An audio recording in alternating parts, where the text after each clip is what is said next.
a useful definition of love is sustained, compassionate attention. Hello, I'm John Rossi. I'm a touring drummer with a passion for animal conservation. When I'm on the road, I spend as much time as possible visiting zoos, aquariums, and conservation organizations. Now, I want to share those places with you. I'll be talking to keepers, vets, conservationists, anyone who can help me in my mission of connecting my people to animals through their people. Join me on my Rossifari. Hello, and welcome back to a very exciting episode of the Rossifari podcast. Y'all, I have been so excited to bring you this episode, literally since the AZA convention. When I first spoke to my guest, I thought, man, she seems really interested in doing this, and if we can make it work out, that would be amazing. And then I booked a gig out near where she works, and we set it up, and it was everything I hoped it would be and more. I am talking about, of course, Sarah Lynn Bowser. Now, Sarah works at the Oakland Zoo, and I'm going to let her tell you exactly what her position is, but she's working with ambassador animals, and we talk about some pretty cool, pretty controversial stuff. We talk about advancements in the ambassador animal field and the way that different zoos are coming to think about ambassador animals right now. We also talk a lot about, what it means to have a relationship with an animal in a very real way. It's really fun. But then on top of that, Sarah is just really, really good at talking about animals. I mean, this is her job, and she's just amazing at it. And if you haven't seen her at Sarah Lynn Bowser on Instagram yet, you need to. I'll have links up. She just does amazing videos educating people about wildlife and about zoo animals and all kinds of cool stuff. She's just a really positive person, and I'm really excited to be bringing that kind of positivity to you on the podcast again. But before we get to her, I want to take a moment to remind you all to make sure you are following along. Make sure you've subscribed to the podcast so that you don't miss any episodes. Make sure that you are following along on Instagram and Facebook and Twitter, I guess, if Elon Musk hasn't completely destroyed it yet, at Rossifari. And of course on TikTok at Rossifari Pod. And then, go and leave a rating and review. All the things, I know y'all listen to podcasts. So all the things that all the podcast hosts say to do for them, go do them for me. That'd be awesome. Without further ado, here is my interview with the incomparable Sarah Lynn Bowser of the Oakland Zoo.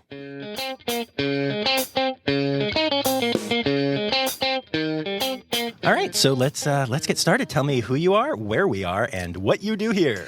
So my name is Sarah Lynn Bowser. We are at the Oakland Zoo in Oakland, California, and I am the programs manager for our ambassador animal programs. Yeah, you are. And the way that we met was that we were at the conference and you were presenting. And so before we get into the other stuff, can you talk a little bit about what you were sharing about? Yeah, so I was at the AZA 2022 conference, and I was talking about kind of trends in ambassador animal programs and what we do at the Oakland Zoo, changes that we made recently since I've joined the zoo in the past year, and then what our goals kind of look like in the future. And part of the reason that we want to share those things are so if there's other institutions that have programs kind of like ours, if they want to be able to learn from us, things that we can learn from them, and give us an opportunity to kind of all get together and share ideas so that way we continue to push animal welfare for all of our animals, especially our ambassador animals, which are the animals that you usually get to see in educational programming or have some of those really kind of close-up, really important experiences with that people often say are catalysts for when they fell in love with animals. Like me, when I was growing up, I actually met a great horned owl ambassador animal, and I was like 7, and I was like, that person, I want to be that person, and now I am that person. That's awesome. So I'm going to start off going deep, which I normally don't do. But since you brought that up, we're talking about welfare and we're talking about ambassador animals. And one thing that I have encountered a lot in these situations is talking to people who fell in love with the idea of animals and conservation through an encounter with an animal, that would now not be considered okay. And it could be anything from cub petting, which we are very anti here. You know, this is, I know you're new to this podcast, but we are accredited. We are, we're very anti-Tiger King, all that stuff. Exactly what you would expect, yes. But to one of my first memories is riding an elephant at a local park in my hometown. This is very not okay. I'm not saying it's okay. But it made me fall completely in love with the idea of like exotic animals being cool. Right. And I'm not the only person that has been on this podcast that has that story. I've had 2 other guests that have off record told me that was their first experience and they don't like want it on there. So I guess what I'm curious about is obviously animal welfare first. But what steps are we doing to make sure that we still inspire people with those types of encounters without having an elephant at Soldiers and Sailors Memorial Park in Mechanicsburg, Pennsylvania? What the hell, guys? Yeah, so that is actually a really good question, and I will do my best to kind of acknowledge it. And one of the first things that I can say is we can't do better until we know better. And so if you had an experience like that and you did not know any better, but you do now, what matters is what you do now, right? So if you've had that and this is eating you up alive because you did this one thing, or maybe you held that baby sloth for a photo, or you did these things and you had no idea what those implications might be, give yourself a break for a second. What matters is what you do with the information and how you move forward.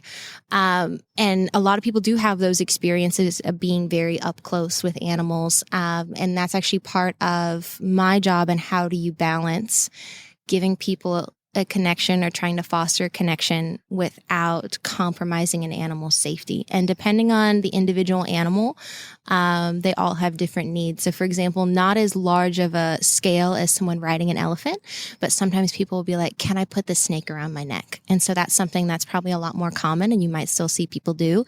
We do not do that here.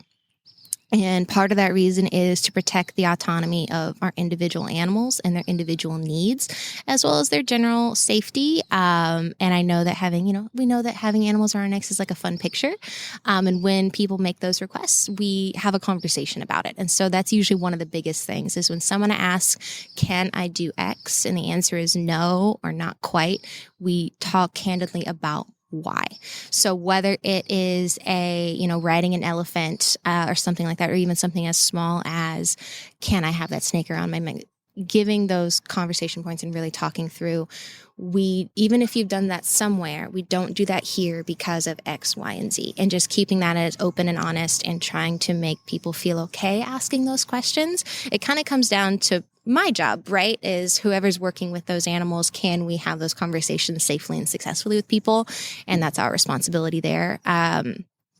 As hard as it is, it's just talking about it and making people not feel stupid for asking a question that they feel silly asking about. Or, we had people here, the Oakland Zoo is celebrating 100 years this year. And we've had people in the past who talked about how when they were kids, they used to ride our Aldabra tortoises, which is something that people used to do. And we even have, if we don't already have an exhibit sign about it, we've definitely shared about it, talking about how even as an institution, you're constantly growing and constantly learning. And so we've never reached a point of, okay, we did it. We've nailed animal welfare. Right. We are constantly pushing to say, can we do better? Because the answer is always yes. And thinking about what choices, it makes me think about now, like what choices are we making now that 10 years from now, I'll look back and be like, oh God, I wish we didn't do that. Right. Yeah. But again, you can't do better until you know better. And so just always trying to keep those things going and making sure people understand why and giving people the encouragement to be better the next time that they do something. So it's mostly just about that conversation with whatever situation. And it's always really funny having people feel you out and they try to like gauge, is like, is she gonna be really mad at me when I tell her this information? And so it's really nice to watch people kind of open up to you the more that they talk to you and they say, hey, this happened. What are your thoughts? And I'll be like, usually if I'm like, it's not great, what could we have done differently moving forward? What advice can you give to somebody else that maybe is in that situation? And just helping people leave not feeling awful and shutting down entirely, but feeling like, okay, I feel like I have this information, I can share it and I can pass it on to the next person. Right. Absolutely. Yeah. Do you guys, and when I say y'all, I'm not just talking about like even Oakland Zoo or your team, but in general in the field, would you argue? And also if you have specific, do you try to find ways like, I don't think you should be riding elephants. Obviously, that is not okay. Right. But there are some zoos that do like an elephant bath experience where you can like, they will hose down the elephant and you can like help with it a little bit, but it's very safe. It's very protected contact. You know, I know they do something like that. I think at Cincy, I know they do at San Diego. Like we're talking good zoos. Right. You know, whether it's something that big or something small, you know, no, you can't have a snake around your neck, but you can pet it down the back while I hold it, or while it's in an enclosure where it can get away. It has choice. It has whatever, you know. Are you constantly looking for new ways to make that happen? All right, we'll be back after this quick break. Hi, this is Kathy Hill from the Indian River Lagoon National Estuary Program. We're all about restoration projects in progress this season on One Lagoon, One Voice. Learn about the great strides the lagoon community is taking to restore and protect the Indian River Lagoon. Each week, we dive deep into discussions with scientists, resource managers, and nonprofit leaders to explore lagoon issues and solutions. From oyster reefs to clam restoration, algae blooms to muck, you'll learn all about the projects we're tackling to bring the Indian River Lagoon back to health. Click the link in the show notes to follow One Lagoon, One Voice, learn about the IRL Council, and explore our unique lagoon.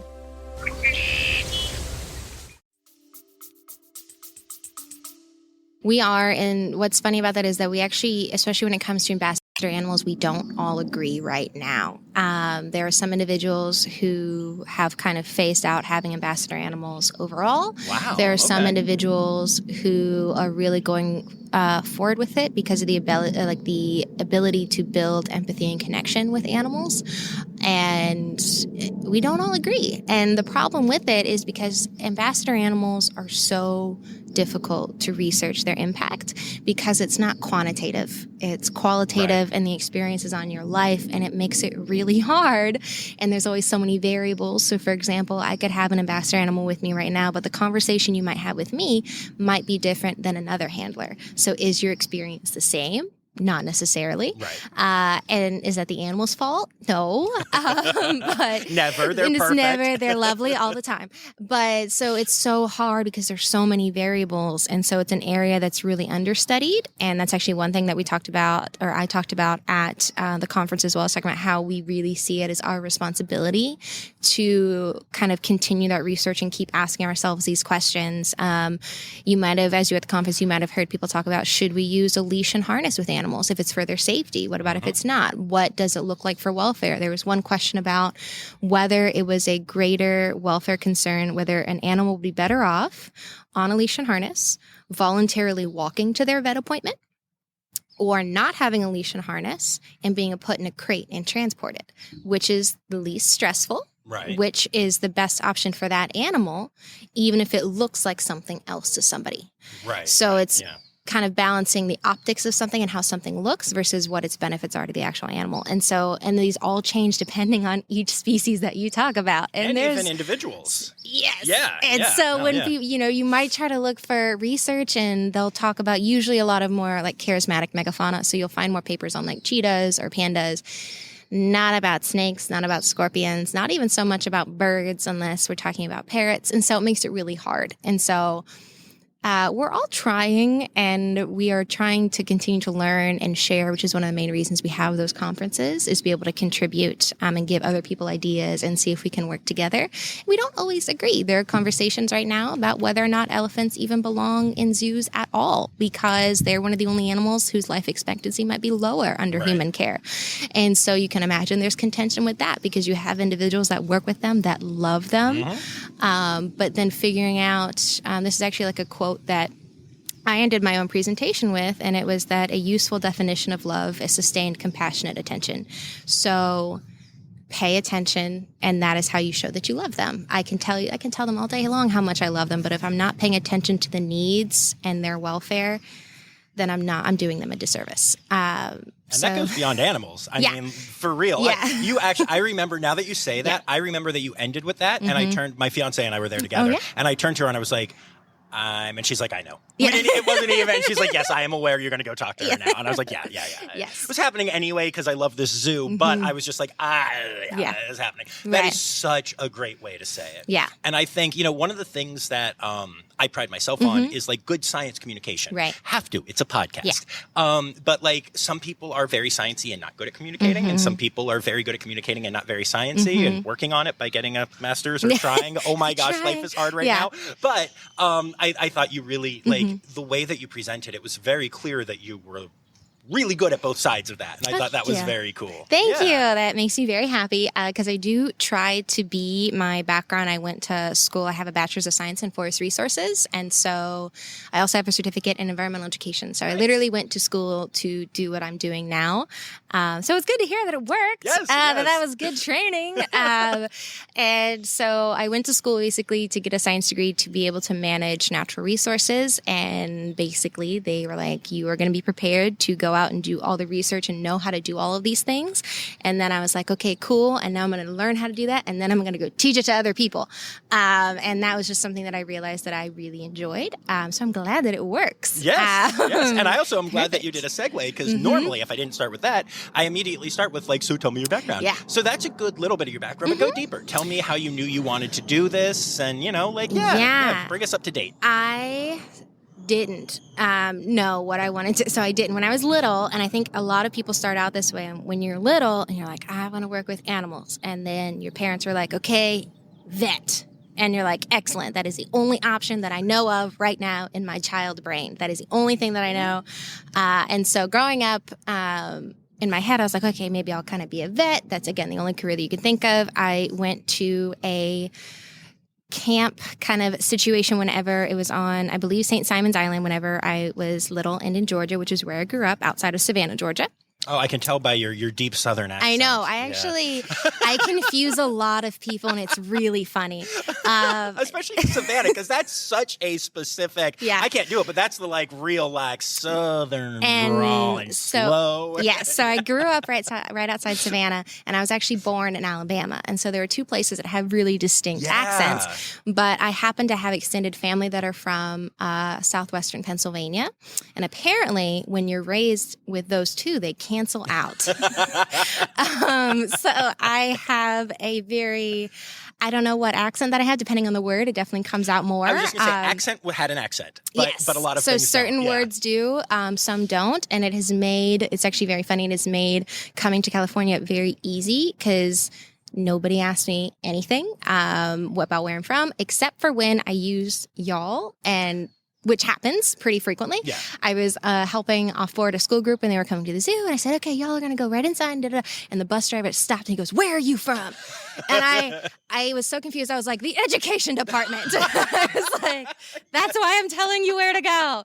And he goes, no, where are you? Like, where did you come from? Like, where did you grow up? And I was like, oh. He's like, you said y'all. And I was like, oh, okay. I was like, I thought you were confused as why I was randomly telling your children where to go. I was like, I'm authorized to do this.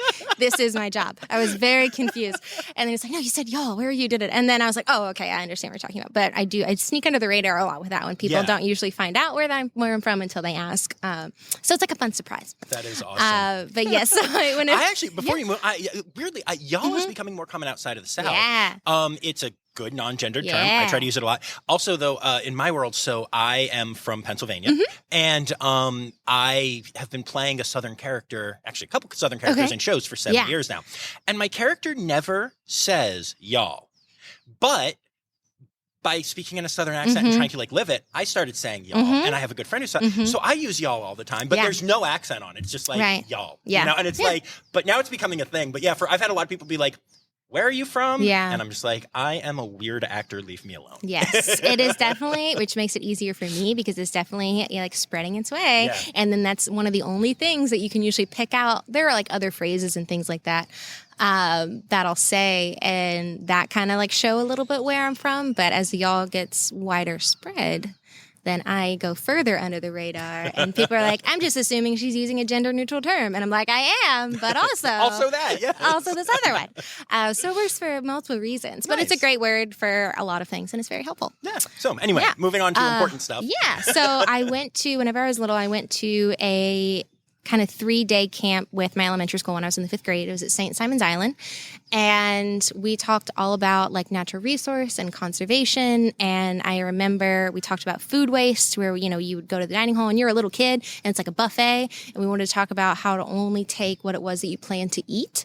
And so they actually would weigh our food waste at the end, the food that we didn't eat. And so our goal was by the end of the third day to have us only getting what we actually wanted and what we planned to eat. So our goal was to have that weight go down. And it did, which was very exciting. So learning about kind of those implications, not just piling stuff on because I could and have no intention of eating it and being wasteful. And that was where I kind of got to see some ambassador animals really up close for the first time. And if I remember correctly, it was either a great horned owl or maybe even a barred owl. And, because again, I was like 9. But seeing them and seeing that happen, I was like, I have no idea who these people are, but this is so cool. I love talking about these things and I love learning about them, and then being this close to animals was such a really cool thing for me. But again, when I was a kid, I have no idea what that, I know now that job description is called a naturalist. And so they can work at nature centers, all kinds of places, and that is a thing. I didn't know that when I was a kid. Right. And so again, you continue to grow up to want to go to vet school until, I go all the way up through college. I go to the University of Georgia and I start out in the College of Agriculture and Agri-Science in a pre-vet track. And so I was originally a pre-vet student, and so I've actually done some practicum stuff with livestock. And so I have done pregnancy, like rectal palpations in cattle. I've been like arm deep. I would do it again. It's actually not bad. Right. It's the psychology behind it that freaks you out. I'm engaged to a vet, so so you're fine. I'm You're like, wide aware. I got it. Yeah, I'm very aware. It's not bad. No. And so, I've worked with pigs, cattle, horses, all kinds of things, small animal. And I realized like I was going through this process and it was fine. And I liked it, but I realized I liked talking about and trying to teach people what was going on and why we were doing it. And then, so I was in the College of Agriculture. And then at some point in time, I truly have no memory. I don't know if I was possessed or what happened, but I somehow Probably possessed, yes. ended up in our Forest Resources College. So it's the College of Warnell. And realizing that that's where they had the Forest Resources major. That's where they had our wildlife major. And I was like, wait, I want to be in this one. And so I had a meeting and we talked about it. And she's like, yeah, we can get you transferred over here. It was a much smaller school. And I think like they would take pictures of all of the incoming classes, and my picture still hung up on the wall of like it's very little. And so I remember meeting there, and someone was like, well, this can be your home if you want it to be. And I was like, yes, I want that. And so then I switched to be pre-vet wildlife. And so you start learning through all these wildlife sciences and things like that. And again, I start gravitating towards all the classes that talk about kind of interpretation of natural resources to humans and the human dimensions aspects. That was just naturally what I was picking, because I was like, oh, how can I learn to teach somebody to appreciate all of this work that we're doing? Because unless you have that human element kind of applied to the situation, then it doesn't really matter. Because you could be doing all this work that immediately gets undone 2 seconds later unless you have human beings on board and understanding what you're doing. And I had an advisor who's like, hey, so you do realize you're picking all of these. Do you want that to be your major? Because that's a thing. And I was like, yeah, thank you. He's like, you're naturally gravitating towards all of these things. Right. And so I then signed up for the Natural Resource, Recreation, and Tourism major, which has since changed and altered its name a little bit. And then they were just starting out a certificate program for environmental education. And I was one of the inaugural students to kind of get that certificate as well. And that's where I really got to kind of fine-tune my actual teaching. I taught with ambassador animals in college. I was literally in a class called Teaching with Animals. And one of my teachers there, his name is Nick Furman, and he is wonderful. He's like an Energizer bunny of a human being. And he was fantastic. And he had ambassador animals that he had permitted under him. And so he actually would lend them out to me under his permit. So I actually go teach and volunteer at elementary schools and teach kids about snakes and teach kids about these things.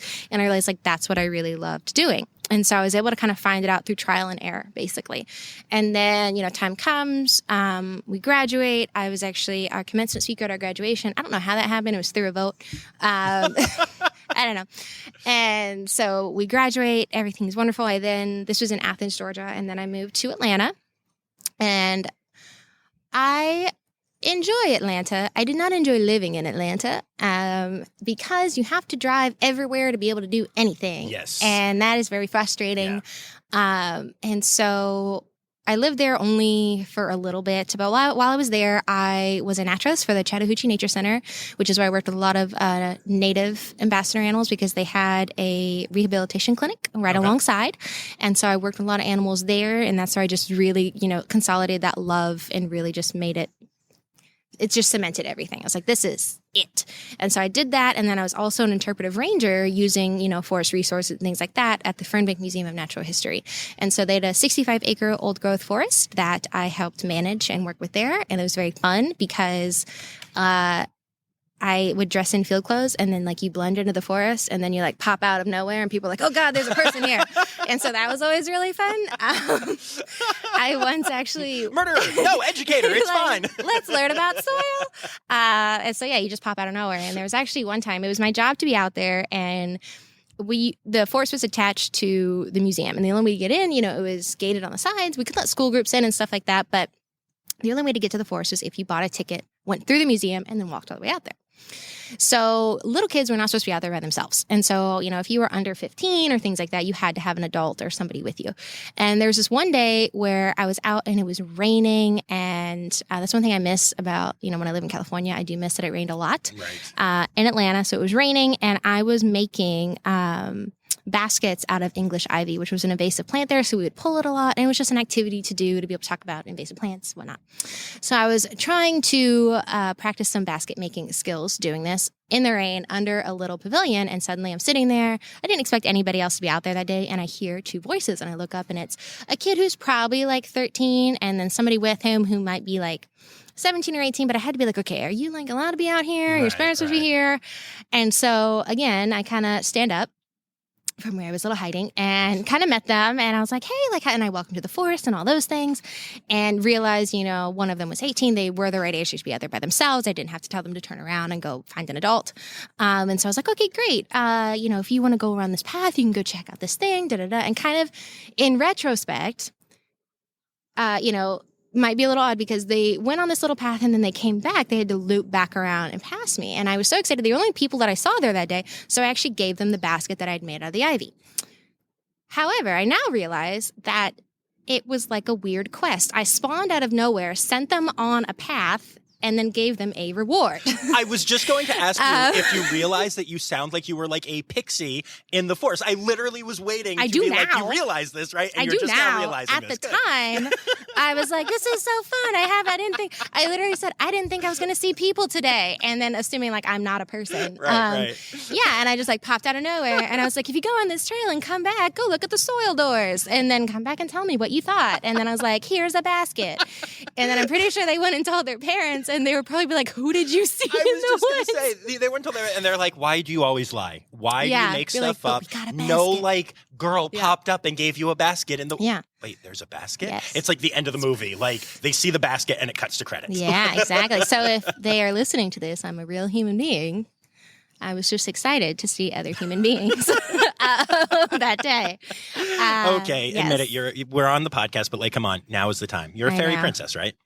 Obviously. I know. Okay. This is October's coming up. It's my time to try to convince everybody that I'm a witch consistently. It's always really fun when kids are looking at you and they're like, "I know what you are," and you're like, "No, you don't." What are you talking about? But so we have that, and so. We're now in 2020. And I realized, I didn't really like living in Atlanta. I loved where I worked. I loved what I did, but it was not as enjoyable when, the other half of where you're actually living is not as enjoyable. Yeah. And so then I was like, you know what? I really want to be able to move somewhere else and be able to kind of expand my career. And so by doing that, you start looking at places. And when it comes to natural resource and environmental stuff, usually California, maybe into Montana, things like that have more opportunities. Right. I am not built for the cold. So Montana was a no-go. I grew up in a habitat only frogs could love. And so I cannot survive in cold weather. I did notice the sweater. I mean, we're in Oakland. It's sunny, and you're rocking a sweater. But there's a breeze, and so I'm wearing a sweater. And so I'm always wearing sweaters. I have heated blanket, all those things. Nice. I'm not built for it. I'm built for high humidity, 90 degrees. And so I was like, I want to do something different. And so looking at all these places, and San Francisco was a place that, I had the opportunity. So looking over here, and the Oakland Zoo at that time had a position open. and I applied for it and kind of started the interview process. And then the shutdown happened. Oof, yeah. And I was like, that's a bummer. And then I was like, you know what? I still want to commit. I want to kind of move. I want to be able to do these things. So I kind of made the jump. Still moved over to San Francisco, which after I came and visited once, I realized I had a lot of, I had this list of things that I really wanted in a place that I lived, a lot of walkability for my dog and all of these things. And it had everything that I wanted, as well as the culture around environmental education and science that would have been really supportive to me, having so many institutions here and so many options. And so I made the jump and I moved and I started working with the Randall Museum here, over there in San Francisco. And so I created a lot of curriculum there for them and worked with their ambassador animals there. And again, was just kind of like hoping that position here would open back up at the Oakland Zoo. And so the position that originally was open was actually the assistant to my current position that I'm in right now. By going through the pandemic, the person who was in my position decided to go somewhere else.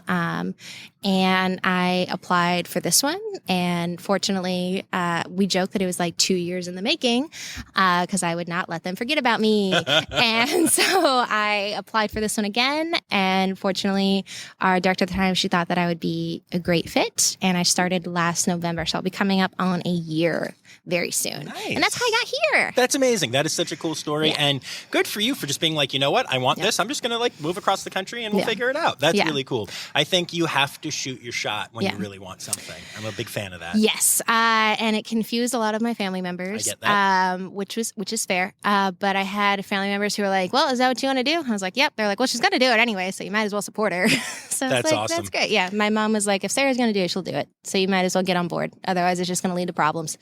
So get on board. That's awesome. Sooner rather really than love later. That. Yeah. And, now I would traditionally transition to the animals in your care here, but you mentioned a dog, and I would like to transition to what's going on with your at-home pets right now in that situation. I want to talk about it. I want to bring awareness, and let's talk about it. Tell me so things. at home, I have one dog and two cats. My dog, Lily, will be 8 next February. And you might be alluding to right now, she does have some kind of medical things going let's on. Talk about this. Let's see, a few weeks ago, actually, the last day of the AZA conference was when I got the call. She had a lump kind of on the back of her leg that we thought was like a fatty deposit because, dogs get older. They get a little lumpy and bumpy, and it happens. Oh, yeah. And if it was just cosmetic, whatever. But there was always a possibility that it was cancerous. And so we still had it tested. And I found out the last day of the conference, right before I was coming home, that it was a malignant tumor, which was very difficult for me to deal with. Yeah. So we got ultrasounds for her, and we just had a surgery for her to remove that tumor last Thursday. So she's currently at home with half of her bottom shaved and looking really funky. And she's got a cone. Well, she had a cone and then she didn't like the cone. So we got her one of those donut things. And she just it's so much better for her. That's awesome. And so she's able to handle that a lot easier. So she's home recovering right now. And we are waiting to see if her tumor, if they got clean margins or if she'll need to go through radiation or something like that. All right, we'll be back after this quick break. What if I told you scientists discovered 100 new species in the deep ocean? Why did crocodiles survive extinction? Megalodon. How did it go extinct? Hey, it's me, Forrest Galante, wildlife biologist. You might know me from Joe Rogan's podcast or my various TV shows like Extinct or Alive and Shark Week. Join me and my friends as we dive into the wild world of animal anomalies and everything wildlife. Don't miss out. Click here to uncover these mind-blowing animal mysteries. It's time for Interrupting John. And some really good news on that front. Since this interview was recorded, the tests have come back and the margins were clean. And at this time, the dog needs no additional care other than the constant care, love, and attention that Sarah and her partner are bestowing upon said dog. Yay! Happy Interrupting John. Okay, back to the interview. And I do want to take a moment to say a special thank you to Cowboy and Russo. They were a fund who I applied for a grant, and they helped support $2,000 worth of funding for me to get medical care for my dog. They're dedicated just to helping people who rescue animals. And so that's somebody I want to say thank you to, because they have a really cool mission, and it made a really huge difference to someone like me who I am not in a field that will ever make me rich. Right. And so having that, not only financial support, but they still email me for updates, and they check in on you. Like the day of her surgery, they were like, "We're wishing you all the best. Let us know." So just having that it makes such a big difference. And then also at that time, a special thank you to anybody who followed me on Instagram or supported me there. Around that time when we found out we were waiting for the surgery, I had mentioned it and was not expecting the level of love and support that people were going to share, to where people were like, "Can I donate? Can I help you? What can I do?" And to where for that next week, I would just be spontaneously crying at my house, not out of fear and sadness for my dog, which I had, but out of just the love that people were giving me. One person literally donated to me and said, "This is payback or partial payback for all the times that you've made me laugh." And I was like, what am I supposed to do with this?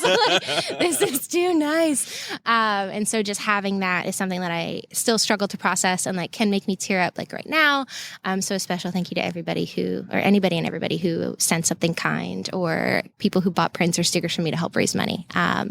But that's kind of the point that we're at right now. We're just waiting to hear back. And my birthday's actually coming up on Sunday. And the only thing, thank you. The only thing that I want for my birthday are clear test results for my dog. So, amazing. Yeah. And talk to me a little bit, share your Instas and stuff. Let people know where to find you and how they can help by buying your stuff, because you have some really cool stuff. Thanks. Yeah, I want to.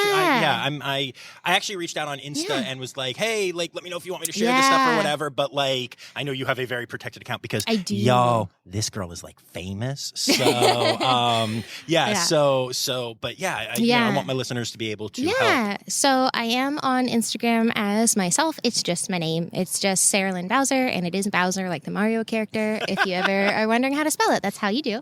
And so that is where it is actually my personal account that blew up accidentally when I made a joke about dressing like a frog and toad character. But I do teach about wildlife and share part of my life and my job there. I especially talk about California native wildlife and North American native wildlife, because they don't always get the love that they deserve. So I talk about a lot of that there. If anybody wants to follow me, I'm not on TikTok. So if you ever see me on there, I didn't post it. Oh, fascinating. So if you ever find my face on there, that was not me. But I am on Instagram and share things that way. And also, just so you know, unless I follow you back, which I don't always realize when people follow me, you actually aren't able to message me, because people on the internet are creepy. And so I learned that you can actually protect your account so nobody can message you unless you follow them back. It doesn't even go into requests, because I'm one of those people that doesn't like unread messages. And so I just turned all of it off. And so that if I didn't respond, I wasn't ignoring you. I don't know that I got it. It actually tells you that you. Oh, does it? It literally Okay, came up and was like, "Nice try, John. You were being Okay, creepy." Although good, it wasn't. okay, But, cool. it's really funny. Yeah, it does comes let up you and know. It's this girl don't want to talk to you. Go away. Get out of her DMs. I'm like, no. I'm interviewing her. I promise. But, it's real. Well, now if I don't already, I'll make sure I follow back. So then you actually can. Yeah. But and what's your art stuff so that people can, because I want people to buy stuff. I want people, especially. I'm also going to be hoping for clean test results. Thank you. Yeah. If not, you're going to need more money. So how can we help? Because you do an amazing thing. Y'all, just to jump out and talk to my audience for a second. You guys know I don't do research. I love to come. I love to learn about people in the moment spontaneously. It's either my hook or because I'm lazy, possibly both. But in this case, I go on Insta and I check out a thing or two, and the videos and the content are incredible. And I went down a wormhole. I was just watching all your stuff. That's how I knew about the cancer and everything. And I was like, this is really good content. And I'm always around animal stuff, so a lot of times I kind of skip through a lot of it because it's my whole feed. Right. But this is very good follow, and somebody who really deserves support, because that is all free. That's not Yeah. that's just a thing you're doing Yeah. to support animals. Yeah. Just like, I'm not getting rich off this podcast. Here we are though, trying to make a difference. So Right. y'all please support. Where can they find the art stuff? Yeah, so the art stuff is on another account as well as a website, and it's where I make a lot of lino print and like block printing things, as well as some other things here and there. And it is called the Overlooked Opossum because they are one of my favorite animals of all time. And not a lot of people realize how cool and how wonderful they are as animals. And so you can either go to the overlookedopossum.com or the Overlooked Opossum on Instagram, and they're all tagged on my account and everything like that. But that's where you can see a lot of the prints. And right now, because so many people actually bought and supported from me, I think the only prints that I have left in my store, I have some about turkey vultures, black vultures, and condors. And then I have a print of apple cedar rust, which is actually kind of a funny story because I've asked, what kind of prints would you like to see from me? And people were like, fungus. And I knew what they meant. I knew they meant like turkey tail mushrooms. I knew they meant like mushrooms that you forage for. And I was like, absolutely not. This is where we're going to put my forestry degree to use. And I made a print. See, Mom, I told you I could use this degree. And I made a print of one of the forms of apple cedar rust when it's on like cedar trees. It's like this big oozing fungus and it actually devastates apple orchards and like rose orchards, but we're going to ignore that part for right now. Because it's just a really cool fungus to look at. And so I made this print mostly for myself. I have sold 2 because nobody else knows what it is. But it is something that was funny. It's like people were like, what about fungus? I was like, I am not making a morel mushroom. I will make you apple cedar rust. And that is what you're getting for this. But those ones are left if anybody's super interested in fungus and learning about something new. So that was there. But those are, I think, the ones that I have left. And then I usually try to, with all of the prints that I make, I usually try to share 10% of those print proceeds to different organizations that help native wildlife. And so depending on the print that's going on, it might be different organizations. The vultures print that I made as a set, they're called the Carrion Committee, which, if you didn't know, a committee is a group of vultures that are just hanging out. If they are eating, it's called a wake. And then when they're flying together, it's a kettle. So this is dumb. Just for the record, I think we need to simplify some of those things. But I know. But I love that you know that, and that is very interesting. So now you all know that as well. But that's why I thought the name was really funny because I was like, haha, they eat carrion and they're in committee. Yes, so that's what I called good. it. I like that. And so they were North American vultures, the ones you can see in the United States. So turkey vulture, black vulture, and the California condor.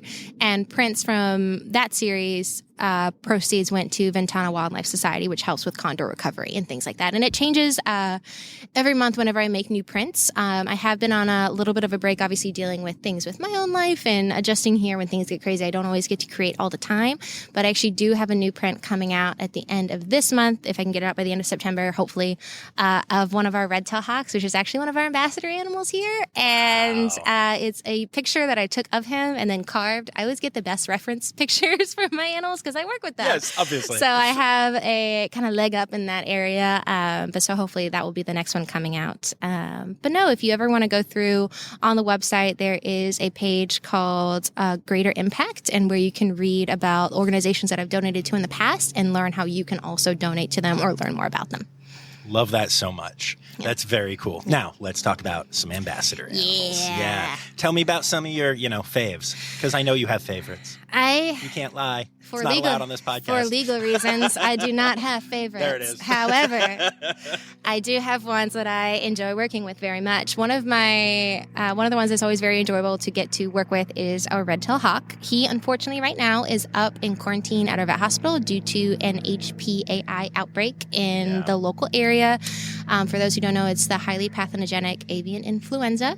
And while he is perfectly healthy up there, everybody is safe. It is just a precaution to make sure that they stay safe through the migrating season, because there were some migrating geese that did have the disease, and it can wipe out a lot of bird populations. And so it's just a precaution. So I'm not able to take him out on program right now, but I still go. I was there with him yesterday, and I'll be there with him on Thursday. Nice. I still visit him. And we just do our work and walk around together inside the vet hospital. We just have to stay inside. And we walk around and we see our wonderful vet techs and our vet hospital keepers and all those things. And, give him, to his adoring public up there. Because we always he's such a wonderful bird. He actually came to us from Lindsay Wildlife. He is a rehabbed bird when he was a juvenile. He unfortunately got a parasitic infection that ate away the majority of his throat, unfortunately. And so though he looks perfectly fine on the outside, he has a lot of internal damage. And because of that internal damage, he was deemed non-releasable. His ability to survive out in the wild is greatly diminished because since he's missing so much of that tissue on the inside, when he exerts himself too much, so for example, flying a lot, or soaring, things that a hawk might have to do. Occasionally, he sounds like he has bird asthma and he can't breathe. Okay. And so obviously that would, lead to a big issue with his ability to survive. He was so young and he started to get very interested in people that they're like, they reached out to us. They're like, hey, we've got this bird. We think that he might be a really wonderful ambassador because, he's already non-releasable. But, he's got a long life to live. And so trying to find somewhere that can actually care for him for the rest of his life. And we have the facilities to be able to do that and the wonderful vet care and team to be able to do that. So he just turned 1 this past April, and I've gotten to watch him kind of grow up. I watched him lose all of his juvenile tail feathers and grow all of his new ones. That's awesome. I made a video about it if you want to watch that progression. It was the best thing. It was months of picture taking in the making of watching these little feathers just grow and get bigger. So it was really, really cool. His eye color also changed from a very light, kind of light bluish gray to a much deeper brown now. But so getting to watch him grow up and get to work with him, he was one of the first animals that, since joining my role here, that was kind of the first new animal that was under kind of my management. And so we have like that kind of special bond, and knowing that I could work with him for 20 years is a really cool thing. And so I really enjoy working with him. We also have really wonderful animals. We have desert tortoises. We have California king snake. We have gopher snakes. We have ball pythons. We have hedgehogs, tenrecs. We also have 2 wonderful parrots who were unfortunately victims of the illegal wildlife trade. They were smuggled, and fortunately we were able to, whenever they were found, they were able to come here, and they've been here for decades, I believe, at this point. I'm surprised they're very quiet right now, but if I say their name, maybe they'll figure it out. You'll hopefully get to see them here in a little bit. But they're so funny because they are very particular about who they like and who they don't like. Mm-hmm. And so you have to have a certain level of trust with a lot of the animals that you work with in order to make it work. So, for example, when I go out and I teach with animals, people always look at me and they're like, oh my God, that looks so effortless. That looks so easy. And I'm like, do you know the amount of time that goes into making a bird trust you? Right. For example, a red-tailed hawk, I work with him all the time to keep this trust. I'm able to successfully feed him by hand gently. We have, so which cool. is not always common in ambassador animal programs. Program birds like raptors usually have anklets and jesses, and that's what kind of connects them to your glove, and that's for everyone's safety. Normally, birds have permanent jesses, these leather pieces that come out. They don't come in and out. Our red-tailed hawk, since he is fully flighted, he can fly around in his enclosure. But if you have those leather straps hanging, you can get stuck on something. So it's a safety concern. So he only has the anklets, which means that in order for us to go on program, he has to voluntarily let me put jesses through and hook him up, which involves us having the relationship for when I walk in to ask him to come over. Most of the time, I don't even have to ask. He's just like, hey, what are you doing? What's up? Saw you on Instagram. How's it going? And so you'll ask him to come over, and he'll come over, and I show him my hands, and I'm like, okay. He lets me touch his anklets. He lets me put equipment on. He stays there voluntarily, and he'll step up under my glove, and it is very much a working relationship that takes both of us. Mm-hmm. He could totally opt out at any time. There have been some days where I lose the battle to the squirrels because I'm not as interesting. and I get it. Like, it happens, right? Some days the squirrels are just too much, and you're like, not you. And so being able to have that relationship, that's actually one thing that we talked about as well. At AZA was talking about how can we try to give him more choice and control of when to participate and when to opt out. Because whenever we actually put those jesses in, he might not necessarily know what's going to happen next.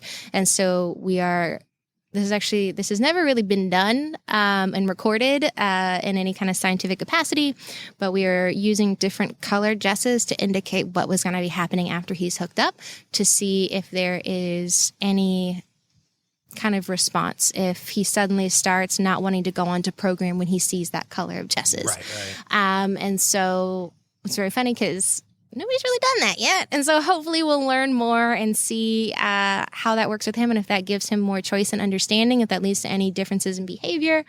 And so we're going to get to learn more about that and kind of feel that out and think about, it might even lead to thinking about the way that we present our birds in the future and giving them more choice and control. Because if he's willing to come down, if he knows we're just going to go on a walk over here and not leave his enclosure, but then he realizes if he goes out on program and he doesn't want to participate anymore, why doesn't he want to participate? It's very funny. When I remember first mentioning this idea, they were like, oh, well, what if he decides he doesn't want to do it anymore? I was like, that's the point. What if he decides he doesn't want to do it? Why doesn't he want to do it anymore? And is there something that we can fix to make this a better experience for them or for him? Or is this something that he really dislikes, and is that going to be an issue with his welfare, right? Because he can't verbalize to us that that's how he feels, but so trying to figure out other ways that they can indicate those things to us. So that's one of the things, and I did put that in my presentation for AZA, and somebody came up to that, they're like, hey, colored dresses, let's talk about it. I was like, maybe next year, because I don't have any information yet. Coming soon. That is really cool, though. So it's a really cool concept that we're just trying to figure out how that can work and how that can be applied to other, to our birds, starting with him. Does it apply to other birds?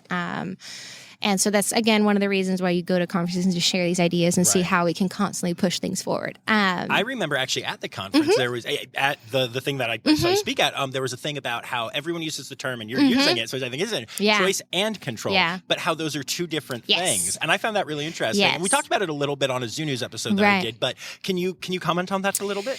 Yeah, so it was really funny at the conference. Rebecca was making the presentation. She talked about how sometimes people say choice and control, like it's all one word, but it's actually choice and control. So two separate things about when an ambassador animal, or any animal, because you can have it for even our animals that stay on exhibit and don't necessarily come out very often, but giving them the choice to participate or to opt out and giving them control of their environment. And so the control part's usually a lot harder, deciding when can I leave? Can I close this door? Can I do all these things? Can I control any aspect of this?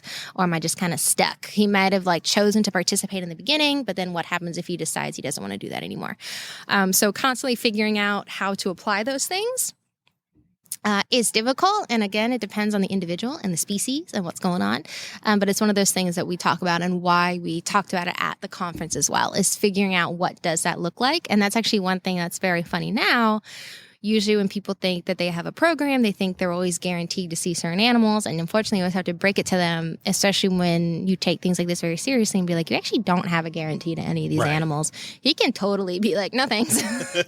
And I'm sorry. And we'll try to see if there's another animal that would be interested. But they don't always. And so explaining that to people, sometimes a little hard, but even part of my job here also is training our education specialist docents, other people who might handle our ambassador animals. How do we do so safely? And we even tell them, or even with myself, I don't have any right to any of these animals. They do not have to work with me. If they decide not to, if they give me the cues and the signals that I'm trained to be able to read, then you back off. And so that's a big part of it that I think people forget, that even though we have a program and something to do, you need to have a plan B and a plan C and a plan D and all the way down to Z, because it might not work out the way and it never actually works out the way you think it's going to the first time anyways. But so being able to come up with a lot of those things and realizing that our animals are not... They don't have to participate. We don't withhold any of their food for not participating. We might have food and give it to them as reward for certain things, but they're always guaranteed their food, whether they decide to opt out or not. And that isn't necessarily always the case for all animals involved in programming. And so that's part of why we talk about if you ever go to a zoo or an institution, seeing if they're AZA accredited, because they do have certain welfare standards. And then even within that, we're constantly trying to push that. But if you ever see animals that are very clearly, if you ever see a bird on someone's arm that's very clearly baiting or not really allowed to move or have much choice, you can just kind of start asking yourself some questions and realize, is this going on the way I think it needs to be going on? Is that right? Because it might not be. Right. And I think it's so important, and this is something I constantly try to do on the pod, is like to share the things like what you were saying about the hawk and the color choice. Like, that's the coolest thing in the world. And who knows if it will work? It's a new thing. We're going to find out. But like, even the best zoos, and Oakland Zoo does an incredible job of communicating not just like, here's a pretty giraffe, but also like, this is what our team is doing. This is what our vet team is doing. This is our in situ conservation work that we do.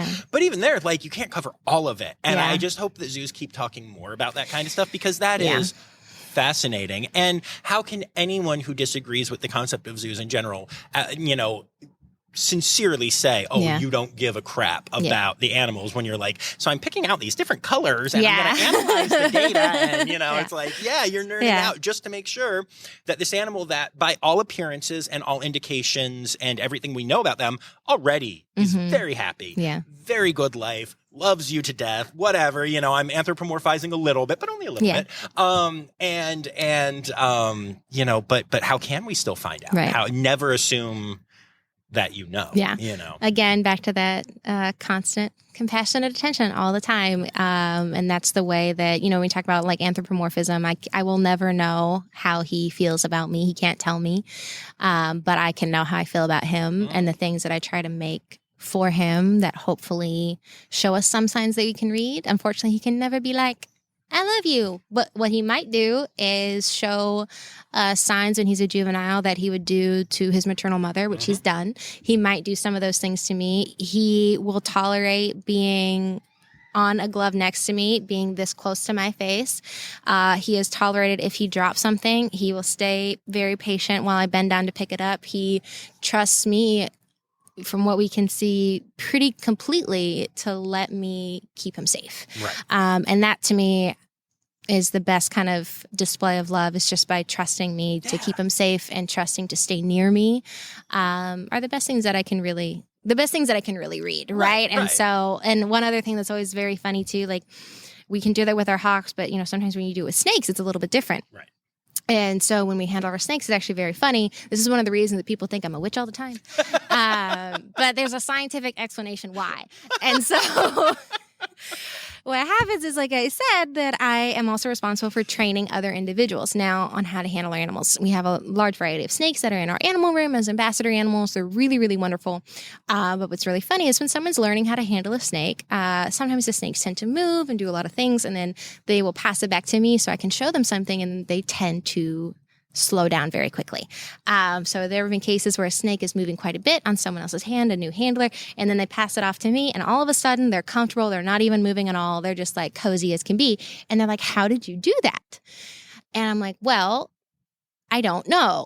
But I do know that it's kind of like a second nature how to handle them properly. But then also we found this paper that talked about how snakes, when given ample enrichment, right, when presented with the smell of a person that handles them frequently and somebody new or novel, they investigate the novel one. And so that shows that they're able to distinguish between someone they smell all the time and somebody new, and they're only interested in the new person.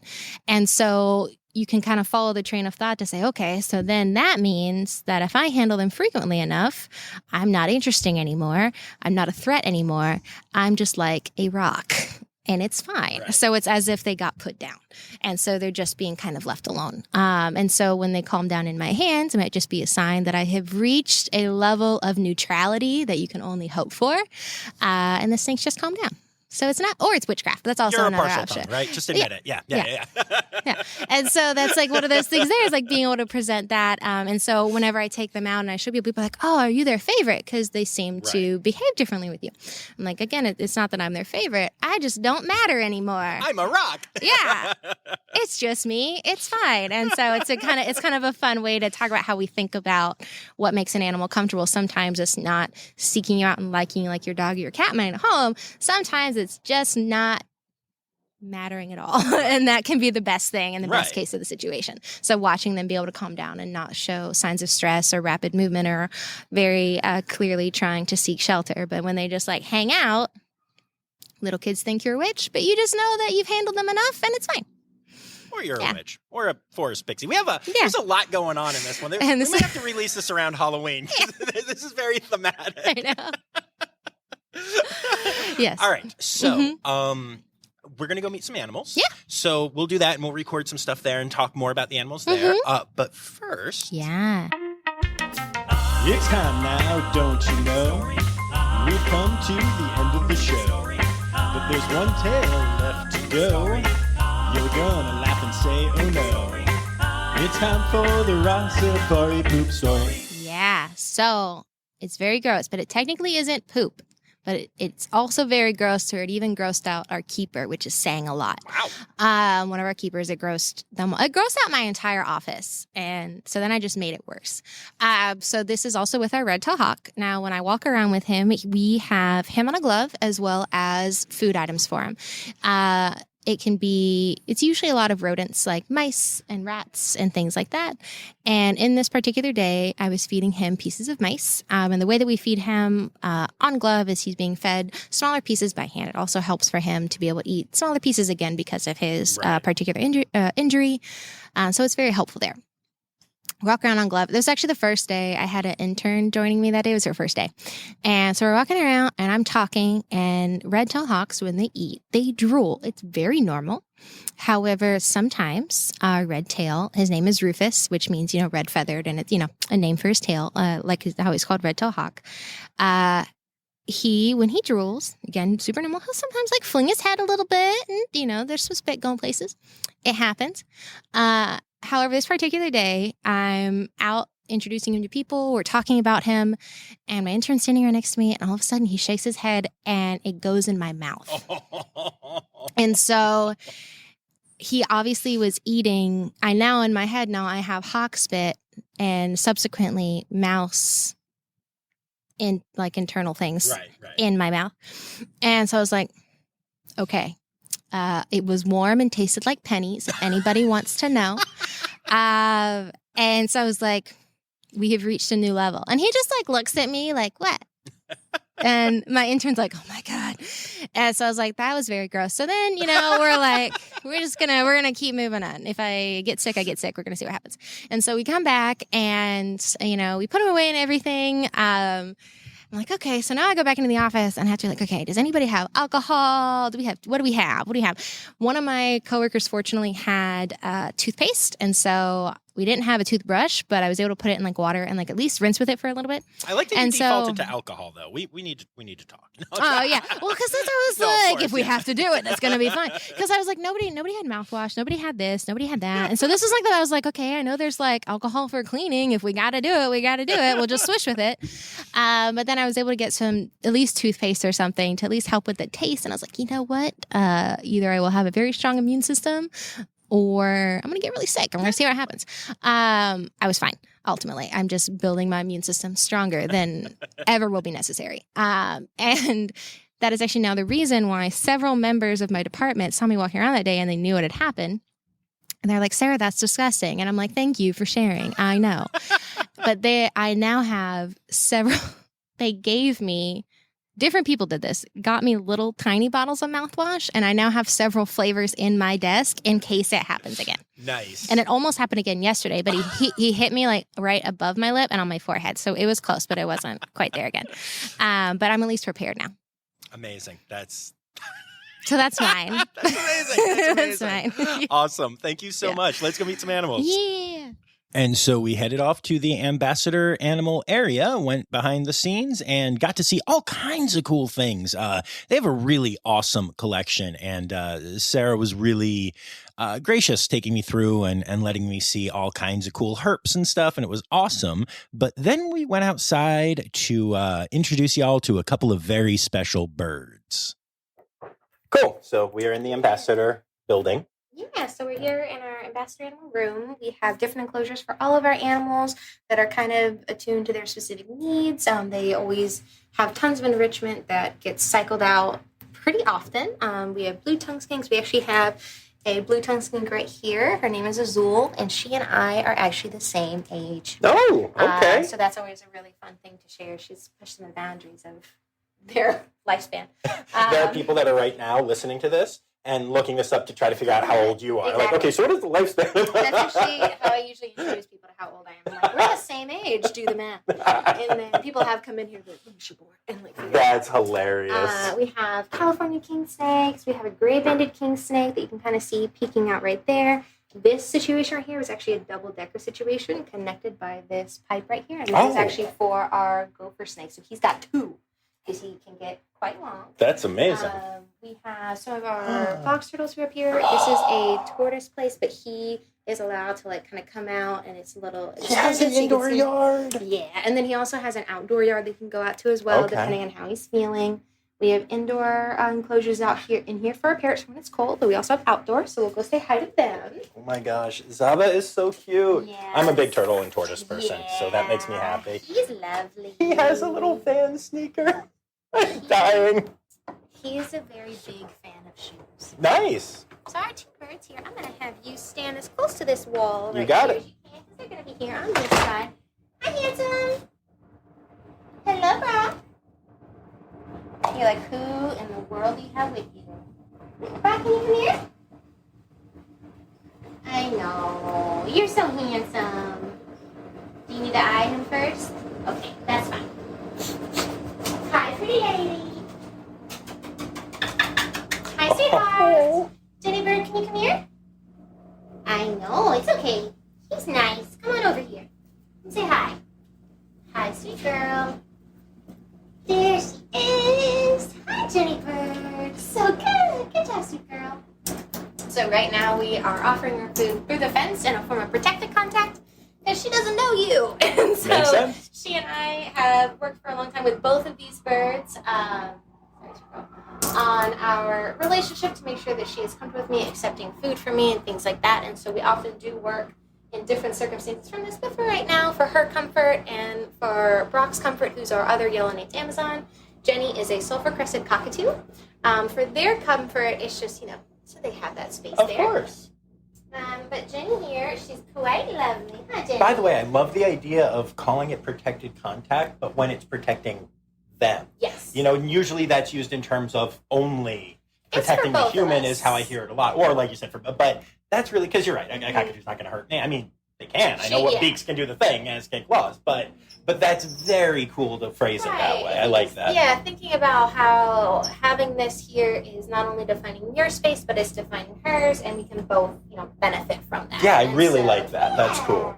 And so we usually talk about she's being very, very gentle with me. She's not always very gentle. Jenny has an ear for comedy. She also has a really dark sense of humor.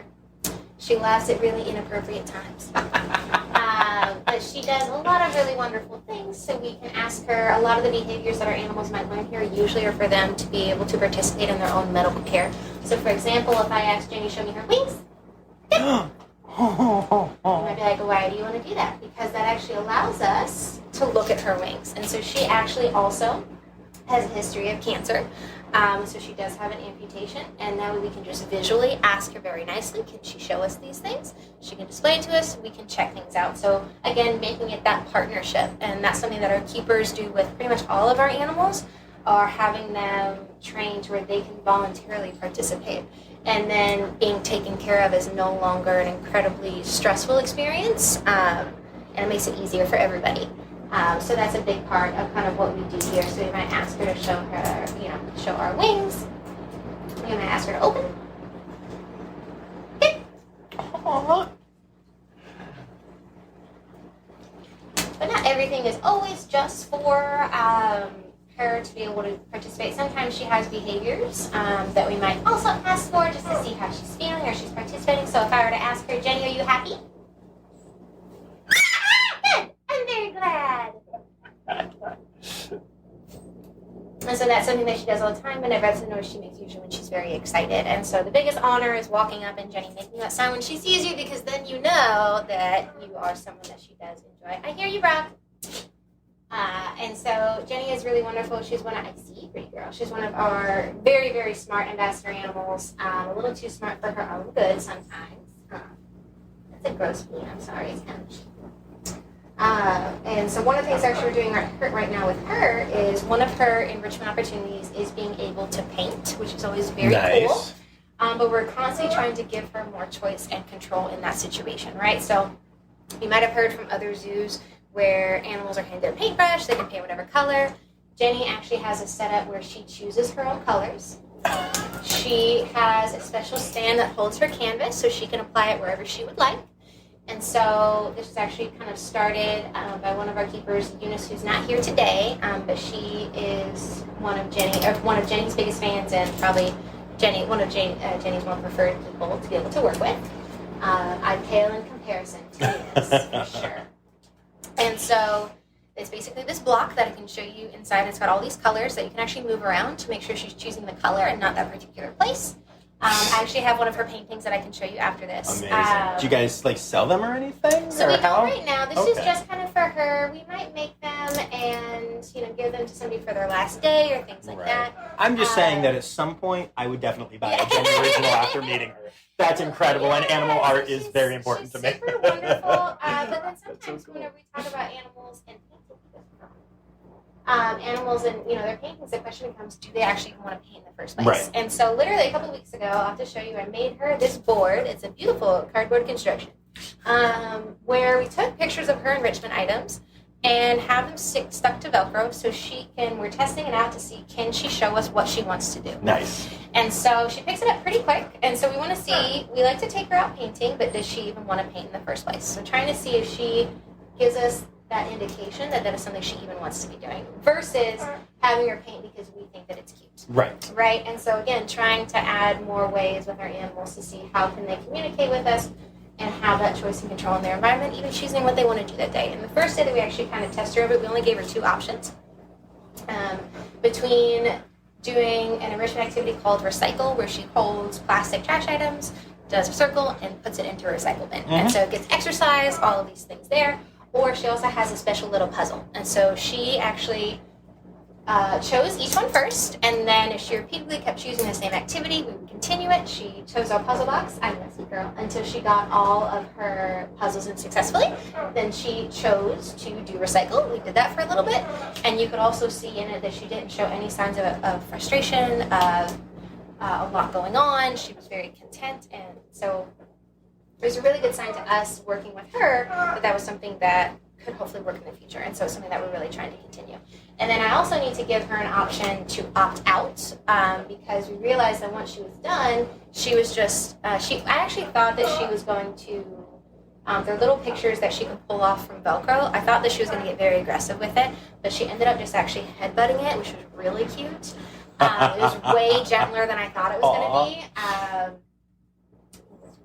It was way gentler than I thought it was going to be, and so we realized that when she seemed like she was done, she was just hitting different sides, not actually selecting anything. Okay. So we're also going to be adding in an option for her just to choose not to do anything at all. Nice.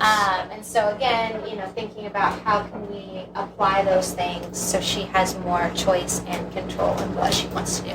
Hi, sweet girl. I'm going to go say hi to your neighbor. Are you going to be jealous? Maybe a little bit. Okay.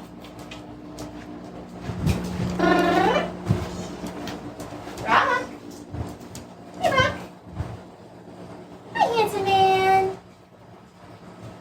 Rock is a yellow-naped Amazon. He's a very lovely lad. You'll also notice that along the top of his head, he is missing a few of his feathers. Yeah, looks a bit like a monk. He does a little bit. Hi, handsome boy. Come up here. Nice. Good job. I'll give you a pumpkin seed. Actually, I lied. I'm going to give you a... Oh, my God. So that was the jealousy you were talking about. That's the jealousy that we're talking about, and you just don't react. Fair. The way she knows that's how she wins. Fair. Sorry I laughed, Jealousy. but I was entertained. I know. But the jealousy. Yep. And so we just don't pay attention to it. Right. Nope, now I'm not. Yes. Brock is doing a very good job. And so Brock did have an injury, unfortunately. He had a seizure and ended up kind of having a damage there that actually killed a lot of his.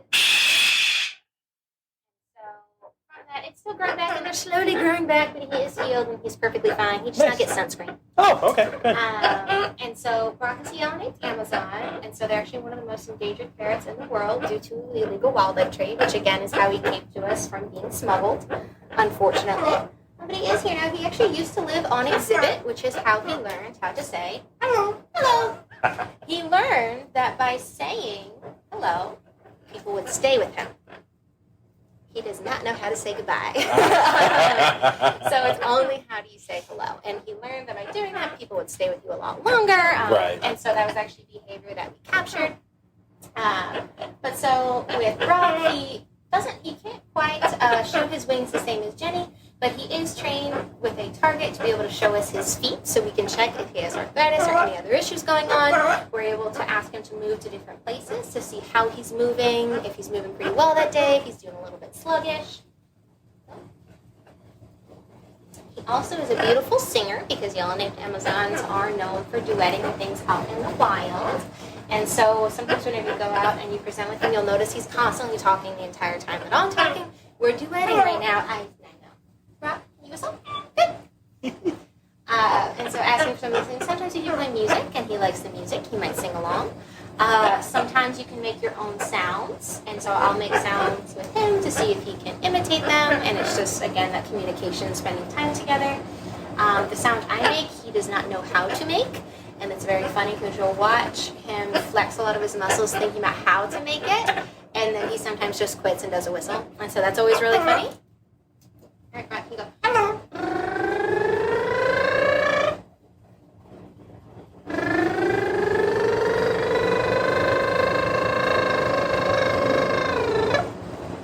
You know how to do that? Sometimes he goes, ah. So he tries his best. It's great. He does a lovely, yes, I know. But so he's a really wonderful bird to have here as well. They're both really, really great. These are just two of our ambassadors. As you can see, just the amount of time and relationship to be able to do this with them. Not everybody is actually able to do. There are certain individuals in our office that he does not like even being in the same room with. He's also afraid of sandwich boards. Oh, There is our obviously, yeah. Right? The obvious choice. And so just learning about them and building a relationship with them again to where they feel trust with you to not bite your fingers when you hand them oats. That's good. That is good. So these are two really, really sweet animals that we have here. And again, he also has his own enrichment items. He doesn't do quite as much as Jenny, but we still do some. Yeah. All right, Brock. Bye. Hello. Bye. Good. Bye. It's nice meeting you. You want a blueberry? Oh, it's blueberry. Yeah, it's Massive exciting. blueberry. That is a big blueberry. Right. So these are two of our animals here. Oh, look at this, domestic ferrets. That's Yeah, cute. we do have two domestic ferrets here. They're probably one's passed out. That is what ferrets do. Oh yeah. He's passed out. These guys, they are legal to own in California, and so they are actually from a ferret rescue in California. Cool. So that's how we got them. They are adopted little ferrets. Their faces are stupidly adorable. They're very cute. They're also, people always forget that they are like true carnivores and predators, and that whenever we have them, just reminding people that they do completely eat meat and things like that. And then whenever we go out and talk with them, we actually use them as a way to talk about our native ferrets in North America and talk about the black-footed ferret and things like that. So we're able to kind of talk about them that way and learn a lot of the same things. Very cool. But we haven't used them as often in programming because, like some other mammals, they are able to contract COVID. Ah, yes. So we've had to be very cautious with them also throughout this time. But yeah, we also have a cane toad down here. We have our leopard gecko, Megan, who's also very up there in age. She was born in 2002. Okay. But yeah, these are most of our animals right So good.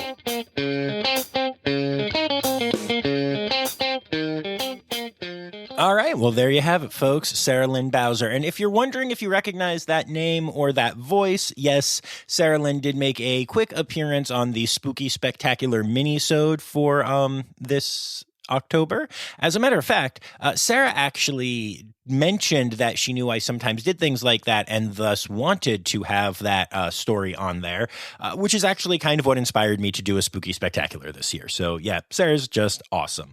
And, you know, after our interview, as Sarah walked me out of the Ambassador Animal area, we just kept talking and we couldn't stop talking. And y'all, if I had been recording, there would be an entire part 2 of this podcast because there was so much cool stuff, so much amazing stuff. And I'm truly hopeful that Sarah becomes one of those voices like Colleen and other Colleen and Danny and Tiffany and such that you just hear on this podcast a lot, and they're always amazing. That would be awesome.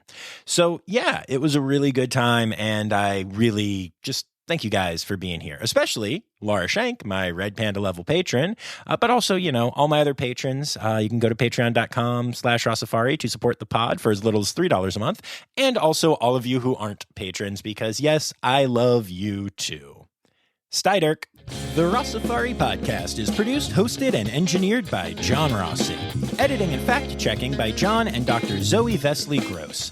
Our theme song is Sevens by Nathan Burke, performed by Nathan and John. Interrupting John theme and additional voices by Taylor Isaac Gray. You can reach John directly on Instagram and Facebook at Rossifari or by email at rossifaripod@gmail.com.